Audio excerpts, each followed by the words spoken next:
ابتدا ہے رب جلیل کے بابرکت نام سے جو دلوں کے بھید خوب جانتا ہے۔ دیکھتی آنکھوں سنتے کانوں صابری میاں کا اسلام پہنچے۔ ناظرین محترم، سلطان محمود غزنوی نے ایک بار دربار لگایا۔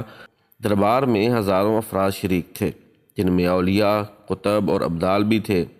سلطان محمود نے سب کو مخاطب کر کے کہا، کوئی شخص مجھے حضرت خضر علیہ السلام کی زیارت کرا سکتا ہے؟ سب خاموش رہے۔ دربار میں بیٹھا ایک غریب دیہاتی کھڑا ہوا اور کہا، میں زیارت کرا سکتا ہوں۔ سلطان نے شرط پوچھی تو عرض کرنے لگا، 6 ماہ دریا کے کنارے چلہ کاٹنا ہوگا، لیکن میں ایک غریب آدمی ہوں، میرے گھر کا خرچہ آپ کو اٹھانا ہوگا۔ سلطان نے شرط منظور کر لی۔ اس شخص کو چلہ کے لیے بھیج دیا گیا اور گھر کا خرچہ بادشاہ کے ذمہ ہو گیا۔ 6 ماہ گزرنے کے بعد سلطان نے اس شخص کو دربار میں حاضر کیا اور پوچھا تو دیہاتی کہنے لگا، حضور کچھ وظائف الٹے ہو گئے ہیں، لہٰذا 6 ماہ مزید لگیں گے۔ مزید 6 ماہ گزرنے کے بعد سلطان محمود پھر دربار لگایا اور دربار میں ہزاروں افراد شریک تھے۔ اس شخص کو دربار میں حاضر کیا گیا اور بادشاہ نے پوچھا، میرے کام کا کیا ہوا؟ یہ بات سن کر دیہاتی کہنے لگا، بادشاہ سلامت، کہاں میں گنہگار اور کہاں خضر علیہ السلام؟ میں نے آپ سے جھوٹ بولا، میرے گھر کا خرچہ پورا نہیں ہو رہا تھا، بچے بھوک سے مر رہے تھے، اس لیے ایسا کرنے پر مجبور ہوا۔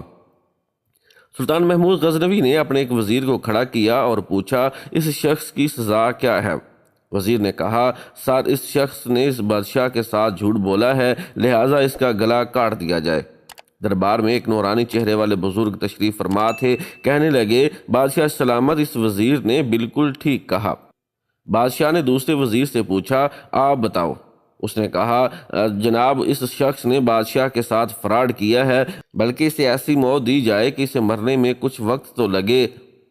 دربار میں بیٹھے اس نورانی چہرے والے بزرگ نے کہا، بادشاہ سلامت، یہ وزیر بالکل ٹھیک کہہ رہا ہے۔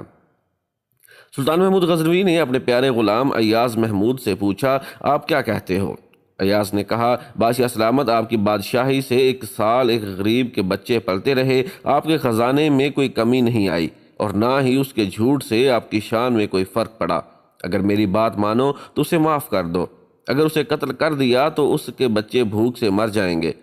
ایاز کی یہ بات سن کر محفل میں بیٹھا وہی نورانی چہرے والا بابا کہنے لگا، ایاز بالکل ٹھیک کہہ رہا ہے۔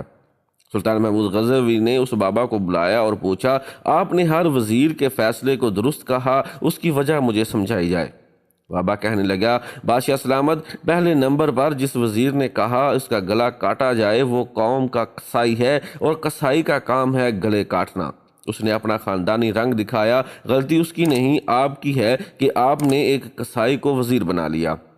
دوسرا، جس نے اسے کتوں کے آگے ڈالا جائے، اس وزیر کا والد بادشاہوں کے کتے نہلایا کرتا تھا، کتوں سے شکار کھیلتا تھا، اس کا کام ہی کتوں کا شکار ہے، تو اس نے اپنے خاندان کا تعارف کرایا۔ آپ کی غلطی ہے کہ ایسے شخص کو وزارت دی، جہاں ایسے لوگ وزیر ہوں وہاں لوگوں نے بھوک سے ہی مرنا ہے۔